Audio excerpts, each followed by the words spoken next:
जय हिंद दोस्तों। आज हम बात करेंगे अग्निपथ स्कीम के बारे में। बहुत चर्चा में है स्कीम। तो ये सबसे पहले किस मंत्रालय की है? तो डिफेंस मिनिस्ट्री की स्कीम है। शुरुआत करेंगे राजनाथ सिंह के एक ट्वीट को देखते हुए। रक्षा मंत्री हैं। इनका ट्वीट है एक दिन पहले का। The Agnipath scheme approved by the CCS chair by prime minister Shri Narendra Modi is a truly transformative reform which will enhance the combat potential of the arm forces with younger profile and technologically adept soldiers. और नाम क्या दिया है? #भारत के अग्निवीर। अग्निवीर कहे जाएंगे। ठीक है, ये सदनवीर हैं, अग्निवीर कहे जाएंगे। आगे बात करते हैं। अभी स्कीम के बारे में सिर्फ बात करेंगे। स्कीम के क्या निगेटिव है, क्या पॉजिटिव, उस पर कोई बात नहीं करेंगे। सिर्फ और सिर्फ स्कीम के बारे में बात करेंगे। स्कीम की कुछ विशेषताएं हैं, उसको देख लेते हैं।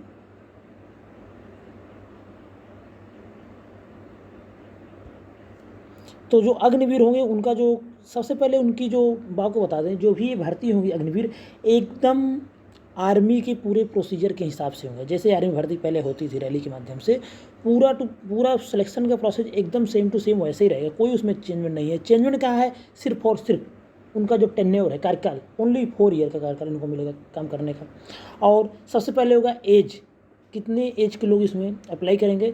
तो 17.5 से लेके 21 साल, 17.5 से लेके 21 साल तक के लोग इसमें अप्लाई करेंगे, बच्चे जो भी हैं, युवा। उसके बाद सैलरी आती है नंबर 2 पे। जो सैलरी होगी इनकी वो होगी 30,000 से शुरू होगी और चौथे साल तक 40,000 हो जाएगी। सैलरी कम है एक प्रकार से देखा जाए तो। उसके बाद फिर हम बात करेंगे 4 साल बाद इनको, क्योंकि इसमें क्या है, प्रावधान है कि 4 साल बाद जो भी अग्निवीर रहेंगे उनमें से 75 को निकाल दिया जाएगा आर्मी से और 25% को रिटेन किया जाएगा।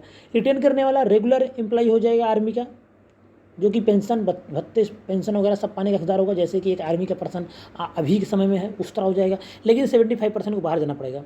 उनको क्या मिलेगा? उनको रिटायर होने पे 10.04 मतलब 10,04,000 रुपये उनको मिलेगा, जिस पर कोई टैक्स नहीं देना रहेगा, टैक्स फ्री रहेगा।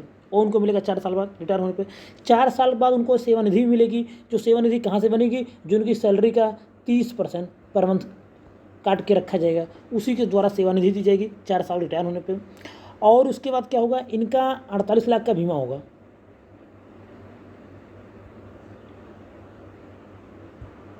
48 लाख का इनको बीमा भी मिलेगा। और उसमें क्या होगा? इनको अगर मान लीजिए शहीद हो जाते हैं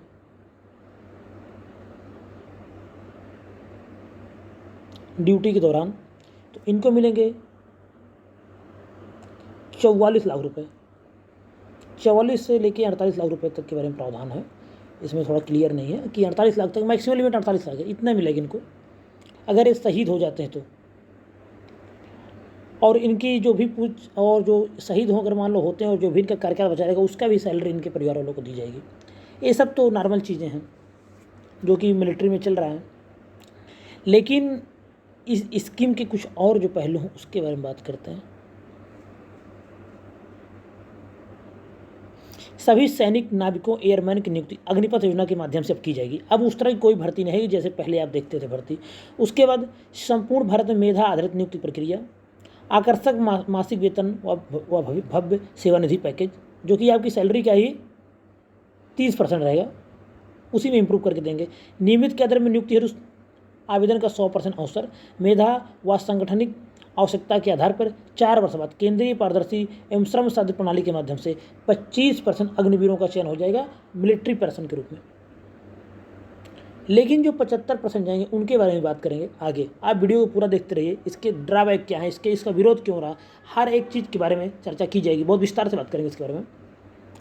लेकिन ये तो हो गया इस योजना। अभी इसमें और क्या कुछ है इसको देख लेते हैं थोड़ा सा।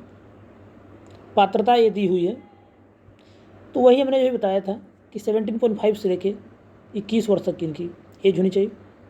और उम्मीदवारों का चयन प्रशिक्षण अवधि सहित 4 वर्ष के लिए होगा। नियुक्ति प्रक्रिया में कोई बदलाव नहीं है।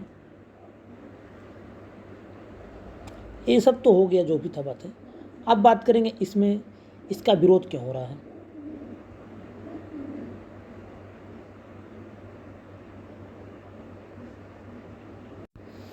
और इस स्कीम के बारे में बात करें तो इसका बहुत विरोध भी हो रहा है, विरोध होना शुरू है। क्योंकि क्या होता है कि अगर आप 4 साल के लिए काम देंगे किसी बंदे को, 25 साल तक वो आर्मी में रहेगा, फिर आप उसको बोलोगे आप जाके तैयारी करो किसी और सर्विस के लिए, अभी यार उसको 25 साल से पढ़ाई से छूट गया है, उसका क्या पढ़ेगा वो।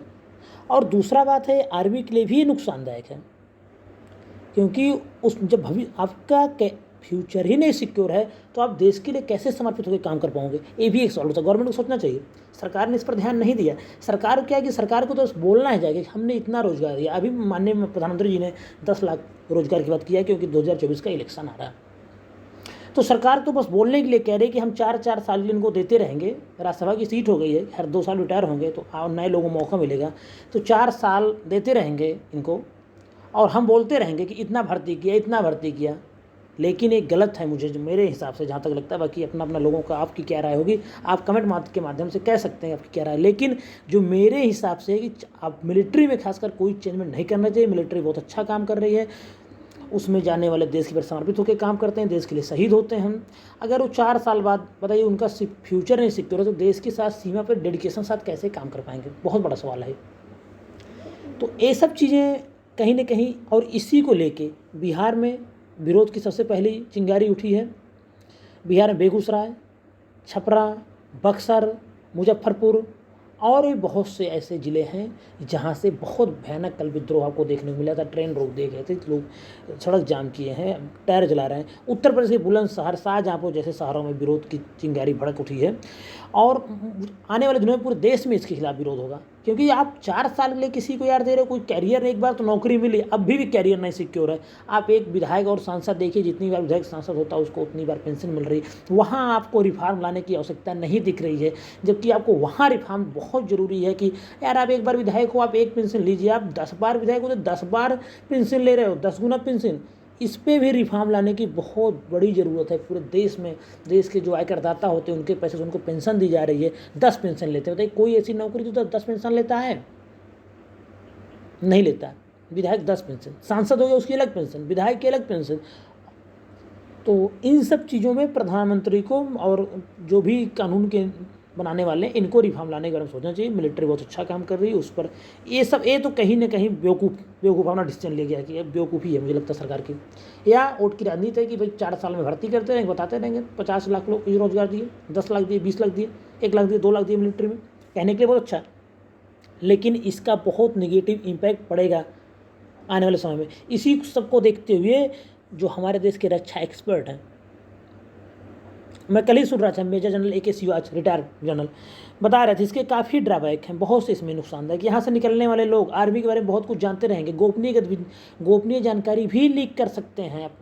अगर आदमी परेशान है, फ्रस्ट्रेटेड है, उसके पास रोजगार नहीं है, तो कुछ भी जानकारी लीक करके जीवन यापन के लिए कुछ ना कुछ तो काम करेगा, जो भी देश के लिए भी बहुत नुकसानदायक है। और भी ऐसी बहुत सी चीज़ें हैं। प्रैक्टिकली देखा जाए तो जो इस भर्ती को, मुझे लगता है इस स्कीम फेल हो जाएगी। मुझे लगता है वही होगा हाल जो किसान बिल आने पे हुआ था प्रधानमंत्री जी का, हाल वही होने वाला है, क्योंकि पूरा देश इसका विरोध में खड़ा है। तो मुझे लगता है गवर्नमेंट को एक बार इसमें सोचना चाहिए। और नहीं तो जो 25 साल मतलब 4 साल बाद रिटायर कर रहे हो, आप मान लीजिए 21 साल मैक्सिमम लिमिट भर्ती होता है, तो 25 साल में रिटायर हो जाएगा। कहाँ जाएगा वो? आप कह रहे हो कि पैरामिलिट्री में चला जाएगा, पैरामिलिट्री के लिए भी तो तैयारी कर रहे हैं लोग। 4%, 6% रिजर्वेशन देगा, उससे क्या होगा? कल उत्तर प्रदेश के मुख्यमंत्री और क्या बोलते हैं हरियाणा के मुख्यमंत्री मनोहर लाल खट्टर, ये सब भी अपने अपने स्टेट में इनको कुछ अलग रिजर्वेशन देने की बात करें, लेकिन उससे कुछ नहीं होने वाला। जब उसका कैरियर ही सिक्योर नहीं है तो बॉर्डर पे क्या काम करेगा अग्निवीर? तो मुझे लगता है गवर्नमेंट को एक बार इस स्कीम के बारे में फिर से सोचना चाहिए। और आर्मी भर्ती जो 18 में आई थी, जिसका फिजिकल सब कुछ हो चुका, तो उसका एग्जाम करा के उन युवाओं को तो पहले बहाली देनी चाहिए। और बाकी राजनाथ सिंह, इनका काम ही ट्वीट करना है, इनका तो अपना काम है भाई, ये करते रहेंगे। और मुझे लगता है मेरे हिसाब से अग्निपथ स्कीम को वापस लेना चाहिए, नहीं तो इसमें सुधार करना चाहिए। क्योंकि आप 4 साल बाद जो 4 साल बॉर्डर पे काम करेगा, असुरक्षित होकर काम करेगा और दिल से काम नहीं कर पाएगा, वहाँ पे तन मन धन से काम नहीं कर पाएगा, समर्पण नहीं दिखा पाएगा। और सबसे बड़ा यही काम है कि समर्पण ही नहीं रहेगा तो देश की क्या रक्षा करेगा, बॉर्डर पे क्या काम करेगा, तनाव में जिएगा। सबसे बड़ा पॉइंट यही है, सबसे बड़ा यही मुद्दा है। और कोई उसका फ्यूचर ही नहीं सिक्योर है। 5-4 साल वहाँ आके आर्मी के बाद क्या पढ़ेगा और क्या तैयारी करेगा? IAS तैयारी करेगा? कुछ नहीं करेगा। तो मुझे लगता है सरकार को एक बार स्कीम के बारे में विचार करना चाहिए, सोचना चाहिए। और आर्मी भर्ती जैसे चल रही है, खासकर जो भी सरकार बहुत रिफॉर्म की कोशिश कर रही है, तो अभी आर्मी के बारे में ऐसा काम ना करें। आर्मी बहुत अच्छा काम कर रही है मुझे लगता है। और आप लोग क्या लगता है, आप अपना विचार कमेंट बॉक्स में कह सकते हैं। और जो भी चैनल पहली बार आए हों, चैनल को सब्सक्राइब करें। वीडियो अगर आपको पसंद आए, और युवाओं के लिए वीडियो बनाया गया है, बहुत समझने वाली बात है। अग्निपथ स्कीम का विरोध हो रहा है तो इसके कारण भी हैं, बहुत से कारण हैं इसके। धन्यवाद।